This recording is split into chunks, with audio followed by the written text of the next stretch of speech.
I want to welcome you all to the Three Bros Running Company's new podcast, The Third Bro. What's the third bro? Well, anybody can be a third bro, including our guest.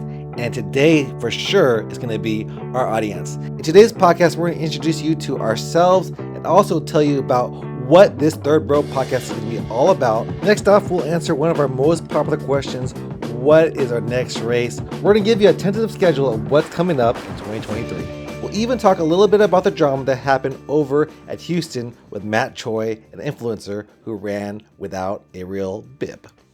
All right, guys, so I want to welcome you guys to something that we decided to start as the Three Bros Running Company. This is called the podcast, The Third Bro. And it's called The Third Bro because why, Willie? We consider everyone to be our third bro. You know, we're all inclusive companies, so regardless of your age, sex, or pace, we want you to be part of our event and everything that we try to do for the community here. Yeah, so the Third Bro, it's because we have the Three Bros Running Company. If you guys don't know us, like we said before, we always say this, we are trying to bring big city racing to cities all across Texas, and we want to do that through our races and also through, this. We want to, build a media almost company, I guess, right, Willie? Yeah, we want to give you guys insight at what it takes to build a race, and we want you to tag along for our journey. So you can see that this is not an easy process and see everything that goes on, especially a lot of the behind the scenes that probably other races don't let you see. Yeah, so this want to introduce ourselves. So this is Willie. Go ahead and introduce yourself. Yeah, so I'm Willie Permo, or William. I am the CEO, co-founder of Three Bros Running Company. Great to be here. I have my background is pretty diverse. You know, me and Jimmy are both doctors, but I have like an MBA and a data science background, which I feel like has given us an advantage in things we do with our company. Yeah, and I am Jeremy Fermo, so I'm also the co-founder, and I do a lot of the media for the company and a lot of other things too. So we both kind of delve into the same jobs to get everything done. But I have a background in, I'm MD as well, like Willie said, and also I've been on YouTube for quite a long time as the Goku Runner. I have over 5,000 subscribers on there. I think 15.9 million impressions. So a lot of people have seen my stuff, and I'm excited to, start this, the Three Bros Running Company, and we've been at it for a year. I think the YouTube just showed us the first time we actually introduced our company, so that was pretty cool. Did you see that on Facebook? Which one? Where we introduced our company, we were like, "Hey, this is Three Bros Running Company." Yeah, that was a interesting thing that we decided to do because we knew that social media is important. So it was I'm very glad that Jeremy is a part of this company because I think marketing is such a key thing. And one of the cool things how we announced our company is we each want our own unique way to announce starting this company. I had my own unique video. Jeremy had his own unique video, and we had Mike, who was previously with the company. He had his own unique video. And then last year, I don't think we realized how much of an impact we're going to have in the running world. Like the other day, somebody came up to us and said, you guys are the rock stars of the industry right now, which I'm not sure if that's the truth, but I think that through what we do and by putting ourselves out there, people know our names. People know who we are, and that's what we wanted to do. We didn't want to go underneath the radar. We wanted to shine bright like a diamond, I guess. That's so funny. But we wanted to just be out there and show everybody what we had and what we could do. And I think we did that with our first two races. We had Shannon's Run 5K and also the Big Pumpkin Run. So speaking of our runs, let's go talk about our race schedule for 2023. What's going to be our race schedule, or not really race schedule, our races that we have planned? Because I know a lot of people have been asking what races we have planned. What are those, Willie? Yeah, we have a lot of things on our docket, and the dates will be kind of like shared tentatively, but I'll kind of give you guys an idea of the cities that we plan to work with and have races at. Lumberton is a new city that we plan to have a race at. We'll be announcing that race pretty soon. I think that's going to be our first race of the year. Next up is going to be another race. We're going to bring back Shannon's Run. Tentatively deciding which city we're going to be bringing that towards because, it's an important race. This is the race that started our company, so we want to be selective of where we hold that race, And then the third race The Big Pumpkin Run was a huge success. City of Orange enjoyed it. We enjoyed it. We're going to be bringing that back again this year. And then our fourth race, it's going to be in the city of Port Arthur. We're going to be releasing those details probably in not right now, but it'll be this year. So be excited for all those cities that we plan to add to our schedule. Yeah, so we're gonna have 4 races, like Willie said. We're excited. It's gonna be a lot of work, and that's just the first 4 of many. Because every year we want to build up races, because that's just what our company is about. We want to build races in different cities, not only in one. Like last year, we were only in Orange, and like Willie said, we want to go to 4 different cities at least for our next race. And what else? What's a future race you want to have here in like what would be your dream race that you want to put on? My dream race is definitely a half marathon. That's one race that I really want to bring. I think we're close to getting that to happen. I don't know if we could bring it this year, but hopefully next year, because we want to do it right. We want to promote it. We want to make sure everything's good for our runners. You expect that kind of quality with our races. What about you? Yeah, I think a half marathon will be a great race, and I also want to have a trail run. We've been trying to work with the city of Beaumont or different cities to try to throw a trail run in the future, and I think that's the direction we'll be going to as well. A trail race, probably coming soon. I don't. Maybe if we could pull it off this year, I would love to do it. But for sure, we'll have those 4 races for you. But let's talk about this podcast. What are our goals for this podcast? Why are we starting up this podcast? Yeah, we want to give people another way to kind of know more about us. I think it's important for us, since we are the faces of the company, to hey, have people know more about us and hey, support us more by hey, to get a more detailed look into what we're doing. And also we want to be informative to the public who are listening to us. Yeah, to the public, I think we're going to be announcing things here on the podcast. We're going to be also talking to different guests. We'll probably try to get some people from some race directors. I know we talked to a few people already, and we asked them if they could be on our podcast, although we haven't even started. But we already have some guests that we hopefully have lined up for the future. And one of them I actually want to try to get is Des Linden. Des Linden, we talked to her over at TRE, the running event, and she was great when we talked to her. So hopefully I can actually get her on the Third Bro podcast to be the third bro for the podcast. What guest would you like to have? We actually have I forgot the name. That's why I was looking at my thing. We have actually some partnerships that we are working on with, because even though me and my brother are capable of doing stuff ourselves, we want to build partnerships to kind of spread our wings all across Texas. So right now I'm talking to the Athletic Collective to possibly integrate him to do some kind of partnership to possibly feature races for him and feature races for us, because I think collaboration is an important thing. And I think Jeremy met Lionel, and what do you think of Lionel? Yeah, he was a nice guy. He actually, I think he has 28 races in the RGV. I actually didn't know where the RGV is, but if I thought about it, Rio Grande Valley, that's going to be down south, and that's where he has all his races. Really nice guy. I look forward to hopefully working with him in the future for sure.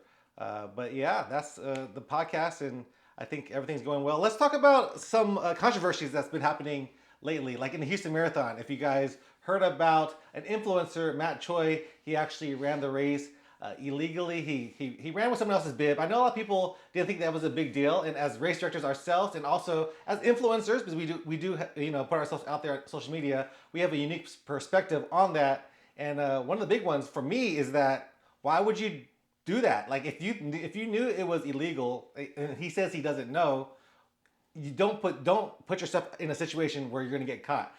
I knew that whenever I ran a race, people looked me up, and I have a small following, about 5,000. He has over 100K. That's going to be, and that's people are going to find me out, and I'll be on Marathon Investigations. And Willie actually worked with the Marathon Investigations to do some stuff. So tell us about that. Yeah, when I was first getting into tech, I was looking for any opportunity to get experience and get some kind of job to add to my portfolio. Marathon Investigation was looking for someone who could scrape the data for the Chicago Marathon, and I was able to get it done for him. And that was my first paid gig as something in tech. So after I got all that data was used to actually make an article. I think it was around the Chicago Marathon about this runner who ended up cutting the course. but I was like looking into the data and seeing like really analyzing it and seeing all the different ways that people could kind of cheat. I think maybe in a future video I might release like my whole project, because I think it's an interesting thing to find out like all the different ways people could cheat at races. I think the way, what's his name, Matt Choi cheated. I think it was like I don't think it's a bib mule. I think he was more like he it was like he took someone else's bib, and you can't do that, especially as race directors. We know everyone who does sign up for the race, they are signing a waiver, and any kind of liabilities associated with that race is through that waiver. And if you sign up using someone else's bib, then you're not signing any of those, like any kind of waiver, anything. And so it's dangerous for the racers to have people who haven't signed anything to race. You want to know who your racers are. You want to know who's out there. And I saw some other comments about like race directors should just have it easy to make bib transferable. And the big issue that I thought about that is, if you do that, there could become a secondary market for it. Like if people want to run Boston and there's a secondary market for Boston bibs, like you could transfer it easily, then people could up the prices for the Boston Marathon, where you're paying $600, $700 to do a race, like a Taylor Swift concert, where I tried to buy some tickets for Anna the other day, and you can't buy tickets because they're too expensive. When Jeremy approached me about that idea about like a secondary market for like bibs, because I don't think it's too difficult to do bib transfers. I can understand the logistics wise, because with tickets it's easy because it's just a ticket, but with bibs you have to like have a shirt size involved, and that could make things a lot more harder. But if you kind of have like, let's say, a time period where you're allowed to have like bib transfers, I think it could actually work. And it could be also another sort of revenue. Let's say it's not just like a free bib transfer. Maybe you charge $5 or $10 to transfer your bib if you want to do that. But that's still a minor cost if you're not able to do the race, and you can give it to someone else who could possibly use it, and they could do it legally. Putting all their but at the same time, you have to put a stop to there has to be a time limit to bib transfers, like because we have to order shirts, because we have to order medals. You have to know that number at least sometimes a month before, so 30 days before. And like for people like, I know, like Matt, he bought his bib, it looks like 2 or 3 days before the marathon, or he got his bib from his friend 2 or 3 days before the marathon. So he actually wouldn't be able to do it if it was that case, because I don't think you could transfer bibs all the way to the end, because if that's the case, they're not going to get a shirt, they're not going to get this, not going to get that, and that just becomes a issue where people aren't going to be happy with your race if they don't get all of that. Yeah, but I think you told me he was like training for a long time, right? Or he announced that he was doing Houston for a while. Maybe he was like me, because I was planning to do Houston, but normally the half marathon sells out before the full. So there's all opportunities, other ways to kind of like do the race. And I was like even looking at all the opportunities. I was messaging people, hey, do you know a way I could get into like the full marathon? And one of the ways where they were telling me was like the charity bibs. Those are always available. Like if you really want to do a race, do a charity bib. I think it's only like $500 to do a charity bib, right? Something like that. I think when I was like looking, nothing was cheaper than like $1,000. Oh, really? Bucks. Yeah, but yeah. that's a lot of money to do Houston Marathon. And even though this is going to be my 9th full one, I was like, that's a lot of money to do like a full marathon. Even if it's like $200, still a lot for me. But I still want to do it. And I was even thinking about doing Louisiana, but I kind of found like a loophole, and I don't think this is illegal that I did. I know that if you do sign up for the full marathon, you could drop down to the half marathon. You can even drop down all the way to the 5K. So I looked like, hey, maybe it's possible you could do it for the half marathon. And I saw, since the half marathon was still available, I signed up for the half marathon, and I just upgraded myself to the full marathon, and I was able to run the race legally. So it's a interesting loophole. I don't think a lot of people do. Normally people drop down, but I was able to upgrade and be able to sign up for the race, even though I signed up last minute. And I think the full marathon actually sold out I think January 14th. So there was like at least, I want to say 7 days or so that before the start of the race that he could have signed up, especially since knew he was going to do this race for a long time. Yeah, and I think he learned his lesson for sure. I don't think he's ever going to bib mule or run in somebody else's bib again. I've looked at his social medias, and he's been trying to actually educate people on why it's bad. Because in the comments, people are bashing race directors, people are bashing races about their transfer policy and everything else. But so he's trying to make up for it, and hopefully he recovers from this. I don't wish Matt anything bad, and I hope he continues running and continues being a positive influencer for everybody out there. I know that's what he does, and hopefully he does that. Yeah, and I love to sing, like, especially like Asian runners, because me and my brother are Asian. We tried really hard to get like the Filipino community to run with us. You can see we're so proud of our heritage. He has like our Filipino inspired Three Bros Running. It's a more professional shirt, but we have it on our shop also. But we're proud to see people of color running. I think there should be more of that, and it's a shame that what Matt is doing is getting overshadowed by his making a mistake like that he should never have done. I don't think, he shouldn't have done that. Yeah. Shouldn't have done that. I'm telling you, my following will follow me. His following much bigger, and definitely following him, and that's probably how somebody caught on. So, what's next for us, Willie? What's happening for us in February? In February, we got quite a big things kind of lined up. I'm very fortunate to say that we won scholarships to the Running USA conference. First time for us to kind of attend.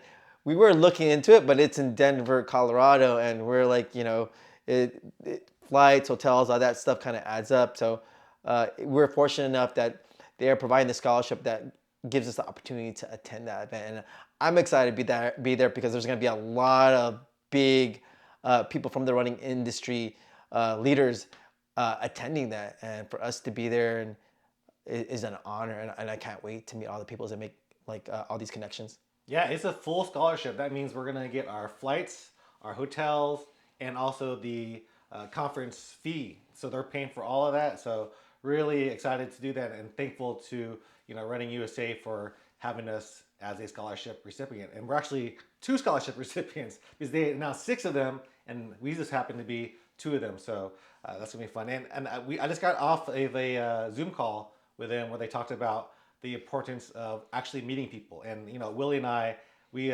really try to network as much as we can with everybody. We'll talk to restaurants. We'll go to what's it called? What are those called? The city boards or the Chamber of Commerce. Chambers of Commerce. Yeah, we'll go to Chambers of Commerce meetings and talk to everybody. That's how you make it. That's how you make it. That's how you get to talk to everybody.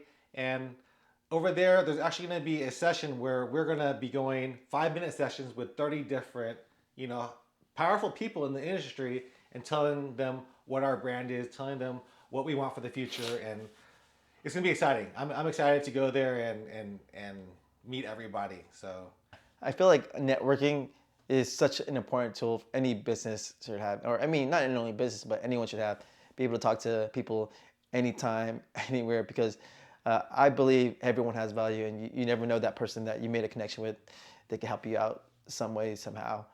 So grateful for this opportunity. And then after that, we have I think Jeremy's getting back on the running thing. He's gonna do a half marathon. I forgot about that. Yeah, I've through this company, I kind of blame it on being very busy, but not really. I think it's more laziness that I kind of stopped my running. Like my running has been going down, or I'm not really running races anymore. I'm kind of walking a lot, which is nothing wrong with that. But I want to be out there and I want to be running. So I've been training hard and getting my fitness back, and things are looking good, especially when it's cold.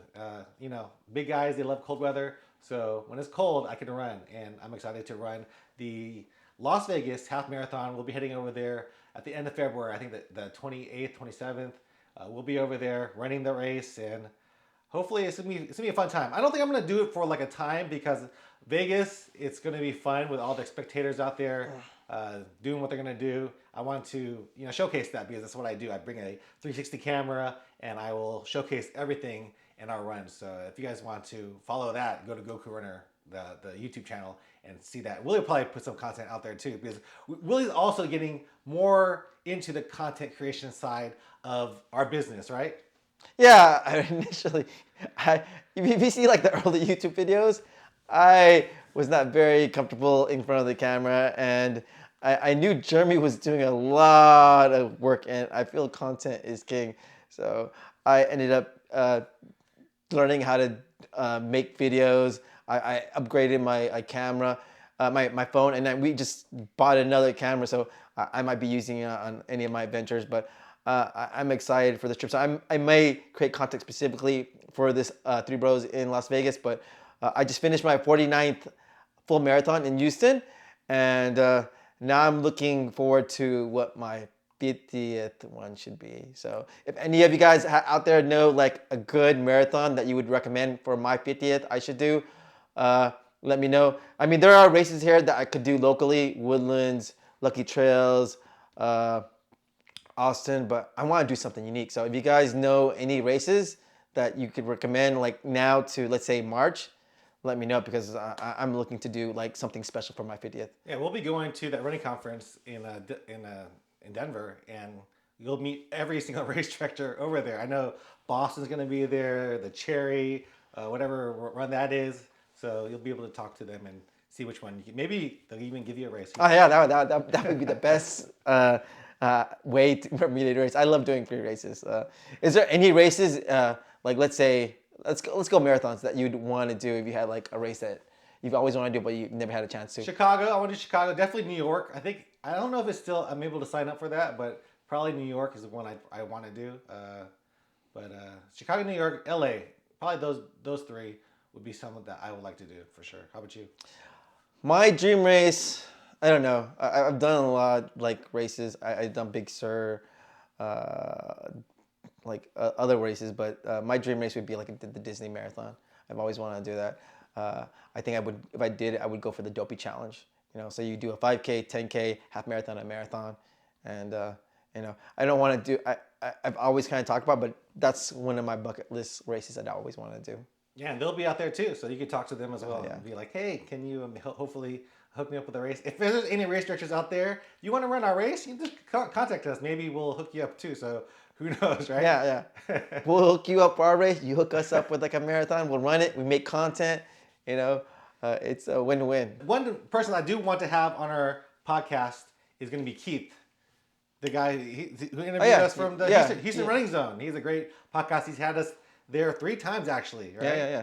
Man, he's our first I guess entry into podcast interviews with other people. So yeah, great guy, and we'd love to have him on here. Hopefully he'll say, hey, we'll join your podcast. And so Keith, we are looking for you to be on our podcast.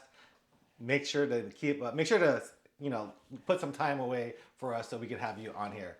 But yeah, that's going to be it for this podcast today. Hope you guys enjoyed being the third bro, because you guys are the third bro today, being our audience. And, you know, any last words you have to say? No, thank you guys for following us in this journey. It wasn't easy, but with your support, it makes me want to work harder and give you guys like the greatest experience possible. And just keep following us and hope for bigger and better things. Yeah, we are on all the social media at 3 Bros Running. Follow us there. And don't forget, we are the 3 Bros Running Company. We want to bring big city racing to cities all across Texas. All right, guys. See you guys in the next one. 3 Bros out. If you guys enjoy this podcast, make sure to subscribe to our YouTube channel. And also, we hope to be on all podcast platforms soon. So make sure to leave us a review if you enjoyed it. And if anybody wants to be a guest on our podcast, make sure to email us at admin@3brosrunning.com.